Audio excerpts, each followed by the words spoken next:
8th നിന്നും 9th എത്തുമ്പോൾ നിങ്ങളെ കാത്തിരിക്കുന്നത് ഒരു സിംഹമാണ്. അതിനെ വേണ്ട പോലെ ശ്രദ്ധിച്ചില്ലെങ്കിൽ അത് നിങ്ങളെ കടിച്ചു കീറും. എന്നാൽ അതിന് വേണ്ട ശ്രദ്ധ കൊടുത്തു കഴിഞ്ഞാൽ നിങ്ങൾക്ക് പിറകിൽ അത് വാലാട്ടി വരിക തന്നെ ചെയ്യും. ആ സിംഹത്തിൻ്റെ പേര് മാത്തമാറ്റിക്സ് എന്നാണ്. ആൻഡ് 9th വരുമ്പോൾ എന്താണ് മാത്സിലുള്ള ചേഞ്ച്?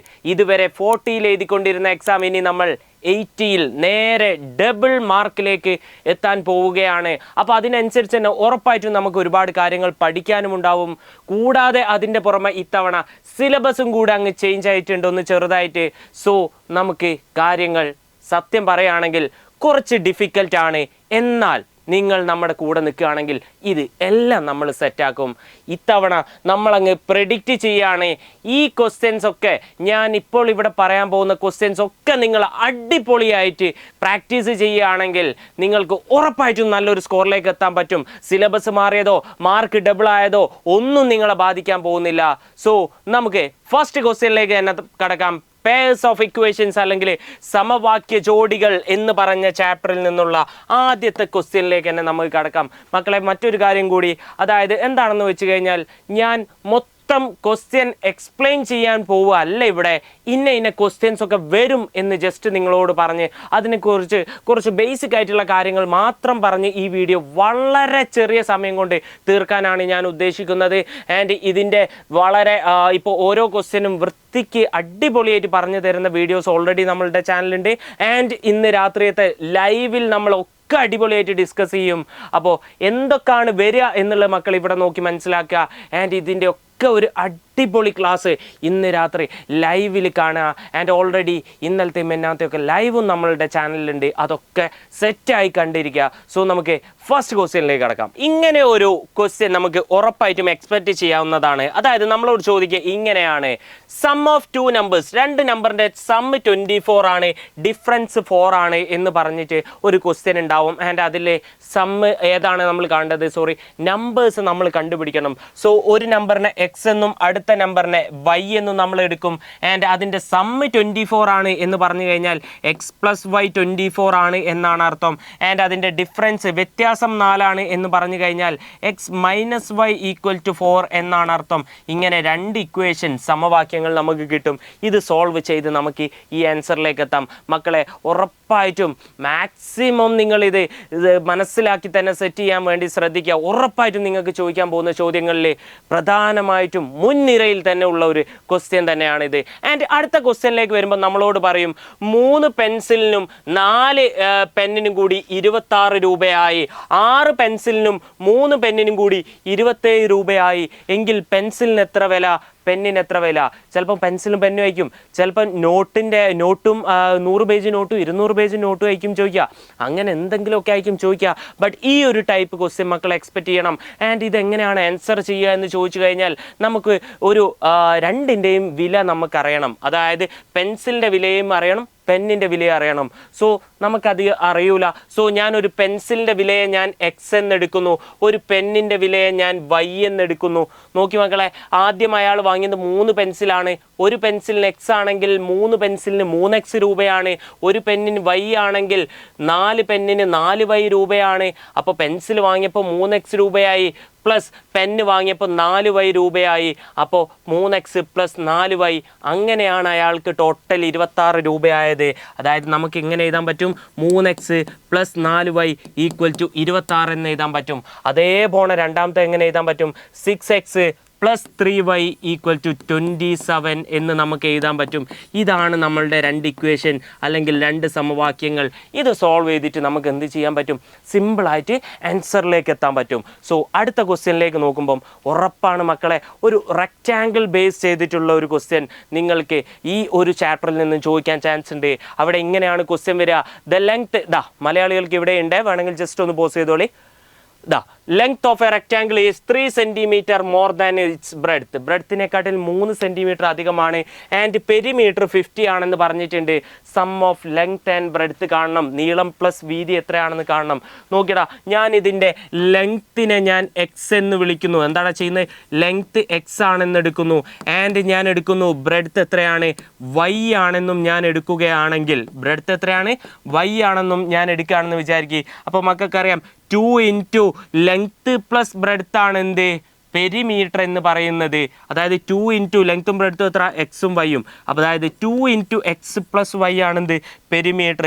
ഈ പെരിമീറ്റർ എത്രയാണെന്ന് തന്നിട്ടുണ്ട്, 50 ആണെന്ന് തന്നിട്ടുണ്ട്. ഓക്കെ, നമുക്ക് കാണേണ്ടത് എന്താ, what is the sum of length and breadth. അതായത് എക്സ് പ്ലസ് വൈ ആണ് കാണേണ്ടത്. ഈ 2 അങ്ങോട്ട് കൊണ്ടുപോയാൽ മതി. അപ്പോൾ x plus y equal to 50/2 എത്രയാടാ കിട്ടുക, 25 എന്ന് കിട്ടും. എ ക്വസ്റ്റ്യൻ്റെ ആൻസറായി. ആൻഡ് ബി ക്വസ്റ്റ്യനിൽ നമുക്ക് ലെങ്ത്തും കാണണം ബ്രെഡ്ത്തും കാണണം. നോക്കടാ, ഓൾറെഡി ഒരു ഇക്വേഷൻ നമ്മുടെ കയ്യിലുണ്ട്. എന്ത്, x plus y equal to 25 എന്ന് പറഞ്ഞ ഒരു ഇക്വേഷൻ നമ്മളുടെ കയ്യിലുണ്ട്. ആൻഡ് രണ്ടാമത്തെ ഇക്വേഷൻ എവിടെ നിന്നാണ് ഉണ്ടാക്കുക, ദ ലെങ്ത് എന്ന് പറഞ്ഞു കഴിഞ്ഞാൽ എന്താണ്, 3 സെൻറ്റിമീറ്റർ അധികം എന്ന് പറഞ്ഞത്. ലെങ്ത്തും ബ്രെഡ്ത്തും സെയിം അല്ല, ഒരു ഡിഫറൻസ് ഉണ്ട്. 3 സെൻറ്റിമീറ്ററിൻ്റെ ഡിഫറൻസ് ഉണ്ട് ലെങ്ത്തും ബ്രെഡ്ത്തും തമ്മിൽ. ഡിഫറൻസ് എങ്ങനെ കാണുക, 2 നമ്പേഴ്സ് കുറച്ചാൽ മതി. ആൻഡ് ഈ ഡിഫറൻസ് ആണ് 3 എന്ന് പറഞ്ഞത്. സോ നോക്കിയടാ, 2 ഇക്വേഷൻ ഇവിടെയും നമുക്ക് കിട്ടി. ഇത് സോൾവ് ചെയ്ത സിമ്പിളായിട്ട് എക്സും വൈയും നമുക്ക് കിട്ടും. ആൻഡ് അടുത്ത ക്വസ്റ്റ്യൻ, ഇങ്ങനെ ഒരു ക്വസ്റ്റ്യൻ നിങ്ങൾക്ക് ചോദിക്കാൻ വളരെ വളരെ വളരെ അധികം ചാൻസ് കൂടുതലാണ്. അതായത് ഒരു സംഖ്യയുടെ 4 ഇരട്ടിയും മറ്റൊരു സംഖ്യയുടെ 3 ഇരട്ടിയും കൂട്ടിയപ്പോൾ 43 കിട്ടി. ഒരു സംഖ്യയുടെ 2 ഇരട്ടിയിൽ നിന്നും മറ്റേ സംഖ്യയുടെ 3 ഇരട്ടി അല്ലെങ്കിൽ 1 ഇരട്ടി കുറച്ചപ്പം വേറൊരു നമ്പർ കിട്ടി. അങ്ങനെയെങ്കിൽ സംഖ്യകൾ ഏതാ എന്നാണ് മക്കളെ ചോദിക്കുക. സോ നമ്മൾ ആദ്യത്തെ നമ്പറിനെ എക്സ് എന്നും രണ്ടാമത്തെ നമ്പറിനെ നമ്മൾ വൈ എന്നും എടുക്കും. ആൻഡ് ഇതിൽ നിന്ന് ഇക്വേഷൻ ഉണ്ടാക്കണം. എങ്ങനെയാടാ, 4 ടൈംസ് എ നമ്പർ, അപ്പോൾ ഏതാ 4x ആണ്. ആൻഡ് 3 ടൈംസ് അനദർ നമ്പർ, അതേതാ വൈ, അപ്പോൾ 3y. ഇത് രണ്ടും കൂടി ആഡ് ചെയ്തപ്പോൾ 43 കിട്ടിയെന്നാണ് പറഞ്ഞത്. കണ്ടോ, ഈക്വൽ ടു 43. ഇങ്ങനെ ഒരു ഇക്വേഷനിലേക്ക് നമുക്ക് എത്താൻ പറ്റും. ആൻഡ് പിന്നെ പറയാണ് 2 times second number. 2 times second number ഏതാ, y. അപ്പോൾ 2 ടൈംസ് സെക്കൻഡ് നമ്പർ 2y ആണ്. അതെന്ത് ചെയ്തു, സബ്ട്രാക്റ്റഡ് ഫ്രം, ഇത് എവിടുന്നോ ഒന്ന് കുറച്ചു എന്നാണ് പറഞ്ഞത്. എവിടുന്ന്, 3 ടൈംസ് ഫസ്റ്റ് നമ്പർ, അതായത് 3x. അപ്പോൾ എന്ത് കിട്ടുന്ന പറഞ്ഞത്, 11 കിട്ടുന്ന പറഞ്ഞത്. മലയാളികൾക്ക് ഇതാ ക്വസ്റ്റ്യൻ ഉണ്ട്. രണ്ടാമത്തെ സംഖ്യയുടെ 2 മടങ്ങിൽ നിന്ന് കുറച്ചപ്പോൾ എന്ത്, ആദ്യത്തെ സംഖ്യയുടെ 3 മടങ്ങിൽ നിന്ന് രണ്ടാമത്തെ സംഖ്യയുടെ 2 മടങ്ങ് കുറച്ചപ്പോൾ, ആദ്യത്തെ സംഖ്യയുടെ 3 മടങ്ങിൽ നിന്ന് രണ്ടാമത്തെ സംഖ്യയുടെ 2 മടങ്ങ് കുറച്ചപ്പോൾ 11 കിട്ടി. നോക്കടാ, ഇവിടെയും നമുക്ക് കിട്ടി 2 ഇക്വേഷൻ. ഈ 2 ഇക്വേഷൻ സോൾവ് ചെയ്ത് കഴിഞ്ഞാൽ സിമ്പിളായിട്ട് നമുക്ക് ആൻസറിലേക്ക് എത്താൻ പറ്റും. ആൻഡ് ആ ഒരു ചാപ്റ്ററിന് അത്രയുമാണ് മക്കൾ പ്രധാനമായിട്ട് പഠിക്കേണ്ടത്. ന്യൂ നമ്പേഴ്സ് എന്ന് പറഞ്ഞ ചാപ്റ്ററിലേക്ക് വരുമ്പം ഇങ്ങനെ ഒരു ക്വസ്റ്റ്യൻ നിങ്ങൾക്ക് തീർച്ചയായിട്ടും എക്സ്പെക്ട് ചെയ്യാവുന്നതാണ്. A steel wire of length 6 metre is bent into shape of an equilateral triangle. 6 metre ഉള്ള ഒരു കമ്പി ഉണ്ട് നമ്മളുടെ കയ്യിൽ. ഇതിനെ വളച്ചിട്ട് എന്താക്കണോ, ഒരു ഇക്വിലാറ്ററൽ ട്രയാങ്കിൾ അല്ലെങ്കിൽ സമഭുജ ത്രികോണമാക്കണം എന്നാണ് പറഞ്ഞത്. അങ്ങനെയെങ്കിൽ ഈ ത്രികോണത്തിൻ്റെ ഹൈറ്റ് എത്രയാണ് എന്നാണ് നമ്മൾക്ക് കണ്ടുപിടിക്കേണ്ടത്. ഇത്തരം ഒരു ക്വസ്റ്റ്യൻ മക്കൾ ഉറപ്പായിട്ടും എക്സ്പെക്റ്റ് ചെയ്യണം. ആൻഡ് ഈ ഒരു ടൈപ്പ് ക്വസ്റ്റ്യൻ, ഒരു ഇക്വിലാറ്ററൽ ട്രയാങ്കിളിൻ്റെ ഒരു സൈഡ്, ഇക്വിലാറ്ററൽ ട്രയാങ്കിൾ എന്ന് പറഞ്ഞാൽ എല്ലാ സൈഡും സെയിം ആണ്. സമഭുജ ത്രികോണം എന്ന് പറഞ്ഞാൽ അതിൻ്റെ ഒരു സൈഡ് 2 ആണ്. അങ്ങനെയെങ്കിൽ what is the area of square with 1 side as height of the triangle. അതായത് ഈ ട്രയാങ്കിളിൻ്റെ ഹൈറ്റ് ഇല്ലേ, ഏതാണ് ഹൈറ്റ്, ഈ ഒരു ഹൈറ്റ് ഒരു സൈഡ് ആയിക്കൊണ്ട് ഒരു സ്ക്വയർ ഇവിടെ ഉണ്ടെങ്കിൽ, അതായത് ഇങ്ങനെ ഒരു സ്ക്വയർ ഇവിടെ ഉണ്ടെങ്കിൽ, ഇങ്ങനെ ഒരു സ്ക്വയർ ഇവിടെ ഉണ്ടെങ്കിൽ ആ സ്ക്വയറിൻ്റെ ഏരിയ എത്രയാണെന്നാണ് മക്കളെ ചോദിച്ചത്. ന്യൂ നമ്പേഴ്സ് എന്ന് പറഞ്ഞ ചാപ്റ്ററിൽ നിന്നാണ് ക്വസ്റ്റ്യൻ വന്നത്. അപ്പോൾ അത് നമുക്ക് ചെയ്യാൻ പറ്റണം. ആൻഡ് ഇതെല്ലാം ഞാൻ എക്സ്പ്ലെയിൻ ചെയ്യുന്നില്ല, ഞാൻ ഓൾറെഡി പറഞ്ഞു. ഇന്നത്തെ ലൈവിൽ നമ്മൾ ഇതൊക്കെ തൂഫാനായി പഠിക്കും മക്കളെ. ആൻഡ് ഇങ്ങനെ ഒരു ഫിഗർ തന്നിട്ട് അതിൻ്റെ സൈഡ്സിൽ ഈ ലെങ്ത് തരും. ഇതും 1 ആണ്, അതുപോലെ ഇത് 1. അങ്ങനെയെങ്കിൽ ചിലപ്പോൾ എന്താണ് ചോദിക്കുക, യെസ് എ സി ചോദിക്കും. അത് കഴിഞ്ഞിട്ട് ADൻ്റെ ലെങ്ത് എത്ര, AEൻ്റെ ലെങ്ത് എത്ര, AFൻ്റെ ലെങ്ത് എത്ര. ഇങ്ങനെ പല ക്വസ്റ്റ്യൻസ്. ഈ ഒരു ഫിഗർ മക്കളെ നോട്ട് ചെയ്ത് വെച്ചോ. ഈ ഒരു ഫിഗർ ഇല്ലാത്തൊരു ക്വസ്റ്റ്യൻ പേപ്പർ നിങ്ങൾക്ക് ഉണ്ടാവാൻ പോകുന്നില്ല, അതെനിക്ക് ഉറപ്പാണ്. നാളത്തെ ക്വസ്റ്റ്യൻ പേപ്പർ നിങ്ങൾ തുറക്കുമ്പോൾ ഈ ഒരു ക്വസ്റ്റ്യൻ അവിടെ തീർച്ചയായിട്ടും കാണുമെന്നുള്ളത് തന്നെയാണ്. ആൻഡ് അടുത്തൊരു ക്വസ്റ്റ്യനിലേക്ക് നമ്മൾ പോവുകയാണെങ്കിൽ ആ ചാപ്റ്ററിന് അത്രയാണ് മെയിനായിട്ട് നമ്മൾ അറിഞ്ഞിരിക്കേണ്ടത്. പാരലൽ ലൈൻസ്, സമാന്തര വരകളിൽ നിന്നും ഇങ്ങനെ ഡയറക്റ്റ് ആയിട്ട് ഒരു ചോദ്യം ചോദിക്കും. എങ്ങനെ സർ, ഇവിടെ 2 ആണ്, ഇവിടെ 3 ആണ്, ഇവിടെ 4 ആണ്, ഇവിടെ 6 ആണ്. ഇങ്ങനെ ഒരു ക്വസ്റ്റ്യൻ ചോദിക്കാൻ ചാൻസ് ഉണ്ട്. സോ ഇതിൻ്റെയും ലെങ്ത് കാണണം. സർ ഇവിടെ 2, അതിൻ്റെ 3 ഇരട്ടിയാണ് 6 ഇവിടെ വന്നത്. സോ ഇതിൻ്റെയും 3 ഇരട്ടിയാണ് ഉണ്ടാവുക, ഇതിൻ്റെയും 3 ഇരട്ടിയാണ് ഉണ്ടാവുക. ഇങ്ങനെ ഡയറക്റ്റ് ആയിട്ട് ഒരു ചോദ്യം ചോദിക്കും. ആൻഡ് ഈ ഒരു തരത്തിലുള്ള ഒരു ക്വസ്റ്റ്യൻ ആണ് നമ്മളോട് ചോദിക്കുക. എന്താണ് ചോദിച്ചത്? Green line is parallel. Green line എവിടെ? ഇതാണ് green line is parallel to എന്ത്? Right side of the blue triangle. ഇതാണ് ബ്ലൂ ട്രയാങ്കിൾ. ഇതിൻ്റെ വലത് സൈഡിന് ഗ്രീൻ ലൈൻ പാരലൽ ആണ്. അതായത് ഇതും പാരലൽ ആണ് എന്നാണ് പറഞ്ഞത്. അങ്ങനെയെങ്കിൽ നമുക്ക് കാണണം ഈ സൈഡും എത്രയാണ് എന്നാണ് നമുക്ക് കാണേണ്ടത്. ഞാൻ പേര് കൊടുക്കുകയാണെങ്കിൽ ABC PQ എന്ന് ഞാൻ പേര് കൊടുക്കുകയാണെങ്കിൽ നമുക്ക് AP-യും PC-യുമാണ് മക്കളെ കാണേണ്ടത്. അതായത് നമുക്കറിയാം ഇതും പാരലൽ ആണെങ്കിൽ ഇവിടെയുള്ള റേഷ്യോ തന്നെയാണ് ഇവിടെയുള്ള റേഷ്യോയും ഉണ്ടാവുക. സോ AP:PC എന്തായിരിക്കും? ഇത് തന്നെ 3:5 ആയിരിക്കും. ആൻഡ് നമുക്കറിയാം ടോട്ടൽ AC എത്ര? 6 ആണ്. അപ്പം നമുക്ക് AP കാണണമെങ്കിൽ ഈ ടോട്ടൽ എത്രയാണെന്ന് നോക്കുക. 6 ആണ് സാർ. ഇൻറ്റു അതിനെ ടോട്ടൽ എത്ര പീസാണ് ആക്കുന്നത്? 3:5 ആണ് അംശബന്ധം അല്ലേ? 3:5 അതായത് ടോട്ടൽ 5 പീസാണ് ആക്കുന്നത്. 8 പീസാണ് ആക്കുന്നത്. അതിൽ നമുക്ക് വേണ്ട AP-ക്ക് 3 പീസേ ഉള്ളൂ. അതായത് നമുക്ക് വേണ്ടത് 3 എണ്ണേ ഉള്ളൂ. ടോട്ടൽ 8 എണ്ണം ഉണ്ട്. ഇങ്ങനെയാണത് ചെയ്യുക. അപ്പോൾ 18 ഹരിക്കണം 8 എന്ന് വെച്ച് കഴിഞ്ഞാൽ എത്ര? 9 ഹരിക്കണം 4, 4.5, 2.25 നമ്മളുടെ ആൻസർ വരിക. ഇതുപോലെ തന്നെ മറ്റേതിൻ്റെ ആൻസറും കണ്ടുപിടിക്കുക. സിമ്പിളായിട്ട് ഇത്തരം ഒരു ക്വസ്റ്റ്യൻ നമ്മൾക്ക് ഉറപ്പായിട്ടും ചോദിക്കും മക്കളെ. മലയാളത്തിലും ക്വസ്റ്റ്യൻ ഇവിടെ ഉണ്ട്. ആൻഡ് ഇങ്ങനെ പറയും, ഒരു സ്ക്വയർ വരയ്ക്കണം, അതിൻ്റെ പെരിമീറ്റർ 15 സെൻറ്റിമീറ്റർ ആക്കണം എന്നാണ് പറഞ്ഞത്. അതിന് നമ്മൾ എന്താ ചെയ്യേണ്ടത്? ഒരു സ്ക്വയർ വരയ്ക്കണം. ഈ ചാപ്റ്റർ ഇങ്ങനെ ചോദിക്കും. സ്ക്വയർ വരയ്ക്കാൻ പറയും, റെക്റ്റാങ്കിൾ വരയ്ക്കാൻ പറയും, അതുപോലെ പിന്നെ ട്രയാങ്കിൾ വരയ്ക്കാൻ പറയും, അല്ലെങ്കിൽ എന്താണ് മലയാളത്തിൽ പറയുകയാണെങ്കിൽ സമചതുരം, ചതുരം, ത്രികോണം ഒക്കെ വരയ്ക്കാൻ നമ്മളോട് പറയും. നമ്മൾ എന്താ ചെയ്യേണ്ടത്? ഈ സമചതുരം വരയ്ക്കാൻ പറഞ്ഞാൽ ആദ്യം 15 സെൻറ്റിമീറ്റർ അല്ലേ പെരിമീറ്റർ പറഞ്ഞത്? സമചതുരത്തിൻ്റെ കേസാണ് ഞാൻ പറയുന്നത്, സ്ക്വയറിൻ്റെ. അപ്പോൾ 15 സെൻറ്റിമീറ്റർ വരയ്ക്കുക. ആൻഡ് ഇതിൻ്റെ മുകളിലാണ് നമുക്ക് വരയ്ക്കാൻ പോകുന്ന ട്രയാങ്കിളിൻ്റെ സ്ക്വയറിൻ്റെ 4 സൈഡ് വരേണ്ടത്. സോ ഇതിനെ 4 ഈക്വൽ പീസ് ആക്കണം. സാർ 15നെ 4 ഈക്വൽ പീസ് ആക്കാൻ പറ്റൂല, പക്ഷേ 16നെ ആക്കാൻ പറ്റും. സോ നമ്മൾ ഇവിടുന്ന് ഇങ്ങോട്ട് 16 സെൻറ്റിമീറ്റർ വരച്ചിട്ട് അതിനെ 4 ഈക്വൽ പീസ് ആക്കും. 4 സെൻറ്റിമീറ്റർ 4 സെൻറ്റിമീറ്റർ 4 സെൻറ്റിമീറ്റർ. ആൻഡ് നമ്മൾ ഇങ്ങനെ പാരലായിട്ട് നമ്മൾ ഇങ്ങനെ ലൈൻസ് വരച്ചു കൊടുക്കും. അപ്പോൾ ഈ കിടക്കുന്ന പീസുകളില്ലേ, ഇവരാണ് നമ്മളുടെ വരയ്ക്കാൻ പോകുന്ന സ്ക്വയറിൻ്റെ ഓരോ സൈഡുകളും. സോ ഒരു സൈഡ് കിട്ടിയില്ലേ? ഒരു സൈഡ് കിട്ടിക്കഴിഞ്ഞാൽ എല്ലാ സൈഡും സെയിം തന്നെ. സോ ഈ സൈഡ് ഞാൻ കോമ്പസിൽ അളക്കുന്നു, ഇവിടെ വെച്ചിട്ട് താഴോട്ട് ആർക്ക് ചാപം വരയ്ക്കുന്നു, താഴോട്ട് ആർക്ക് ചാപം വരയ്ക്കുന്നു. ആൻഡ് ഇതും ഞാൻ കണക്ട് ചെയ്യുന്നു, ഇവിടെയും കണക്ട് ചെയ്ത് കഴിഞ്ഞാൽ ഇതാണ് എൻ്റെ സ്ക്വയർ. ആൻഡ് സാർ റെക്റ്റാങ്കിൾ വരയ്ക്കാൻ പറഞ്ഞാൽ ഞങ്ങൾ എന്താ ചെയ്യുക? റെക്റ്റാങ്കിൾ വരയ്ക്കാൻ പറഞ്ഞു കഴിഞ്ഞാൽ മക്കളെ 15 സെൻറ്റിമീറ്റർ എന്നാണ് നമ്മളോട് പറയുന്നതെങ്കിൽ അതിൻ്റെ നേരെ പകുതി പെരിമീറ്റർ എത്രയാണോ പറയുന്നത് അതിൻ്റെ നേരെ പകുതിയെ നമ്മൾ എന്ത് വരയ്ക്കാൻ പാടുള്ളൂ? നമ്മൾ ഒരു ആദ്യം വരയ്ക്കുന്ന ലൈൻ വരയ്ക്കാൻ പാടുള്ളൂ. ആൻഡ് ഇതുമെന്നാണ് ലെങ്ത്തും ബ്രെഡ്ത്തും വരേണ്ടത്. അതായത് ലെങ്ത്തും ബ്രെഡ്ത്തും തമ്മിലുള്ള റേഷ്യോ 4:3 എന്നാണ് പറഞ്ഞത്. അതായത് ഇതുമെന്ന് 4:3 കട്ട് ചെയ്യണം. അതിൽ ഒന്നാണ് ലെങ്ത്ത്, ഒന്നാണ് ബ്രെഡ്ത്ത്. അപ്പോൾ അത് എങ്ങനെയാണ് നമ്മൾ ചെയ്യുക? 4:3 ഏറിനെ കട്ട് ചെയ്യാൻ പറ്റൂല, പക്ഷേ 4ഉം 3 കൂടി കൂട്ടിയാൽ എത്രയാടാ? 7 ആണ്. നമ്മൾ ഇങ്ങോട്ട് ഒരു 7 സെൻറ്റിമീറ്റർ വരയ്ക്കുകയാണെങ്കിൽ അതിനെ സിമ്പിളായിട്ട് 4 സെൻറ്റിമീറ്റർ 3 സെൻറ്റിമീറ്റർ നമുക്ക് കട്ട് ചെയ്യാൻ പറ്റും. ആൻഡ് നമ്മൾ ഇങ്ങനെ പാരലായിട്ട് ലൈൻ വരയ്ക്കുക. അപ്പോൾ ഇത് 4:3 ആയി. അപ്പോൾ ഇതാണ് ലെങ്ത്ത്, ഇതാണ് ബ്രെഡ്ത്ത്. ഇനി ഈ ബ്രെഡ്ത്ത് വരച്ച് അളക്കുക കോമ്പസിൽ. ഇവിടുന്ന് ഇങ്ങോട്ട് ആർക്ക് ചാപം വരയ്ക്കുക, ഇവിടുന്ന് ഇങ്ങോട്ട് ആർക്ക് ചാപം വരയ്ക്കുക, ഇവിടുന്ന് കുത്തനെ താഴോട്ട് വരയ്ക്കുക, ഇവിടുന്ന് താഴോട്ട് വരയ്ക്കുക. ഇനി ഇതിങ്ങനെ കണക്ട് ചെയ്ത് കഴിഞ്ഞാൽ ഇതാണ് മക്കൾസ് നമ്മളുടെ എന്ത് റെക്റ്റാങ്കിൾ അല്ലെങ്കിൽ ചതുരം എന്ന് പറയുന്നത്.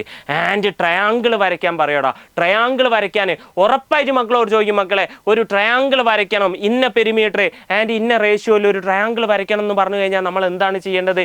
സാർ ഒരു ട്രയാങ്കിൾ വരയ്ക്കണമെങ്കിൽ എത്രയാണോ പെരിമീറ്റർ പറയുന്നത് അത് മൊത്തം അങ്ങ് വരയ്ക്കണം, 14 സെൻറ്റിമീറ്റർ. ആൻഡ് ഇതിൻ്റെ മുകളിലാണ് നമ്മൾ 3 പീസ് കട്ട് ചെയ്യേണ്ടത്. ആ പീസുകളാണ് നമ്മൾ വരയ്ക്കാൻ പോകുന്ന ട്രയാങ്കിളിൻ്റെ സൈഡ്സ് എന്നാണ് പറയുന്നത്. ഓക്കെ, ആ സൈഡ്സ്. അപ്പോൾ ഈ പീസുകൾ ഏത് റേഷ്യോയിലാണോ?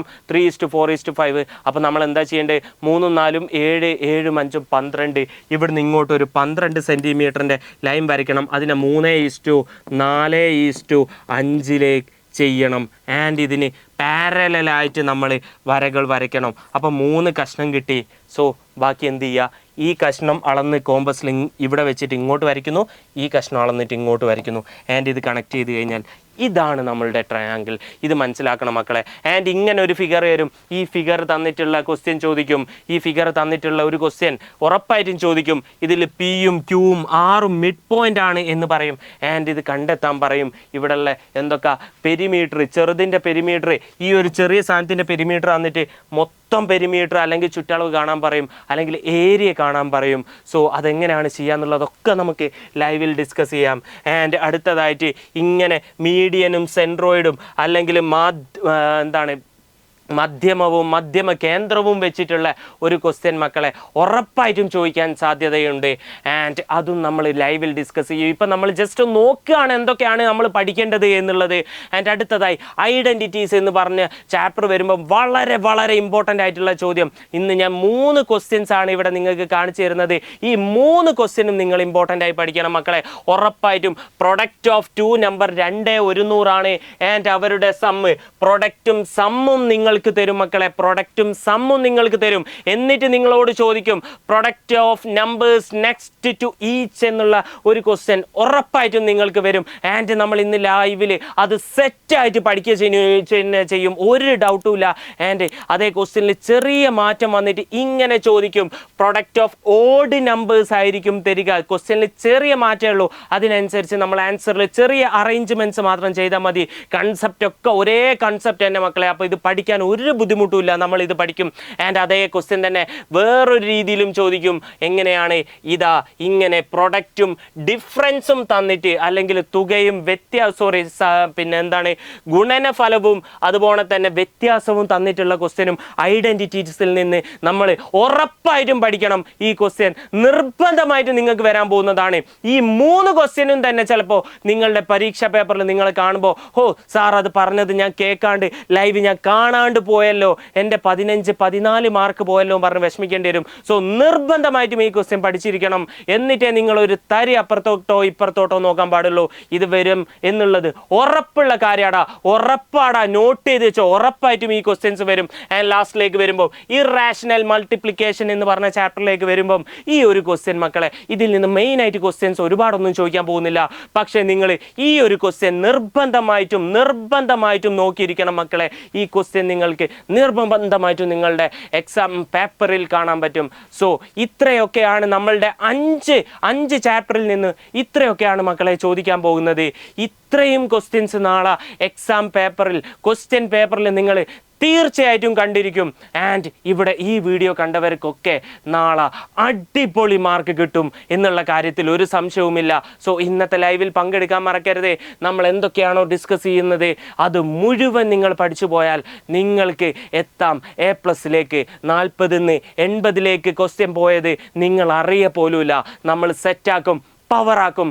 So that's all.